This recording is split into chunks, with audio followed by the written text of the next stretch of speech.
मैयत को गुस्ल देने का सही सुन्नत तरीका क्या है? मैयत को किस तरह गुस्ल दिया जाता है?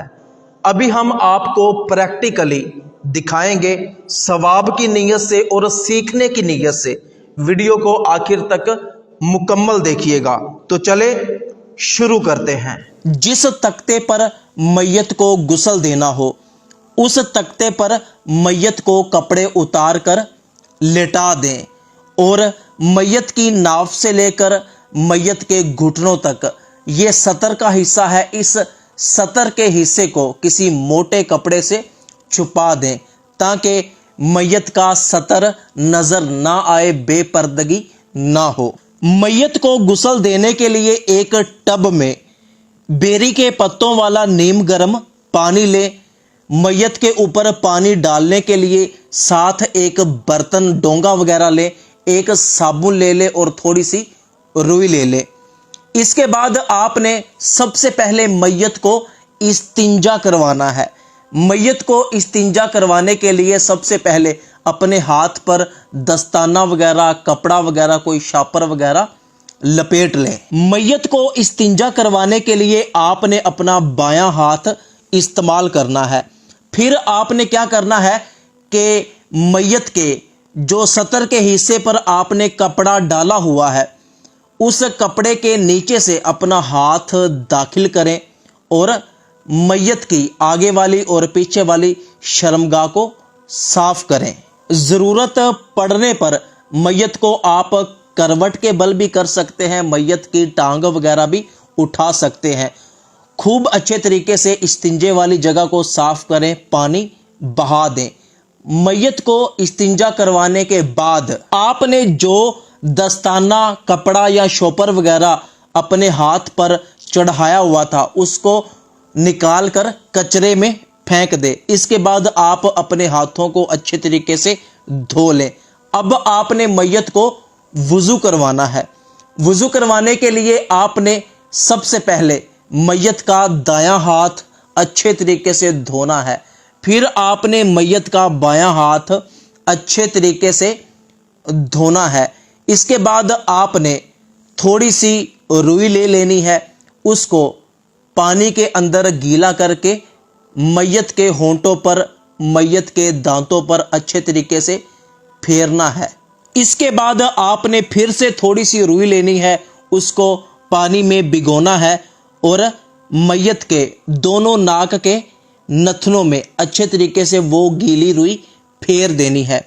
इसके बाद आपने मैयत के नाक में रुई डाल देनी है और मुंह के ऊपर भी रुई रख देनी है ताकि पानी मुंह के ज़रिए या नाक के ज़रिए पेट में ना जाए। और आपने इसके बाद मैयत के चेहरे को आहिस्ता आहिस्ता से धोना है। चेहरे के ऊपर ज़ोर से आपने हाथ नहीं मलने। जिस तरह आप खुद वज़ू में अपना चेहरा धोते हैं इसी तरह मैयत का आपने चेहरा धोना है। इसके बाद आपने मैयत का दायां हाथ कोहनी तक और इसके बाद बायां हाथ कोहनी तक धोना है। फिर आपने अपने दोनों हाथों को तर कर लेना है और मैयत के सर का मसा करना है। इसके बाद आपने मैयत का दायां पाँव अच्छे तरीके से धोना है। फिर आपने मैयत का बायां पाँव अच्छे तरीके से धोना है। अब आपने मैयत को इस तरह बाईं करवट पर लेटाना है कि मैयत का दायां कंधा ऊपर आ जाए। याद रहे कि जो कपड़ा मैयत की सतर वाली जगह पर है वो कपड़ा वहां से हटने ना पाए। अब आपने बर्तन में पानी लेकर मैयत के कंधे से लेकर पैरों की तरफ सारे जिस्म पर बहाना है कि इस तरह के दाएं कंधे पर अच्छे तरीके से पानी बह जाए। इसके बाद आपने मैयत को दाईं करवट पर लेटा देना है कि मैयत का बायां कंधा ऊपर आ जाए। अब आपने मैयत के बाएं कंधे पर अच्छे तरीके से पानी बहाना है, बाएं कंधे से लेकर सीधा पैरों की तरफ। फिर आपने मैयत को सीधा लेटा देना है। अब आपने मैयत के सर से लेकर पैरों तक अच्छे तरीके से मैयत के ऊपर पानी बहाना है, यहाँ तक कि एक भी बाल खुश्क ना रह जाए। याद रहे कि मैयत का जो हिस्सा सतर वाला है, नाव से लेकर घुटनों तक, जब आपने इस हिस्से पर अपना हाथ फेरना है तो आपको अपने हाथ पे दस्ताना वगैरह चढ़ाना पड़ेगा, इसलिए कि बिला हाइल आप मैयत के सतर वाले हिस्से को टच नहीं कर सकते।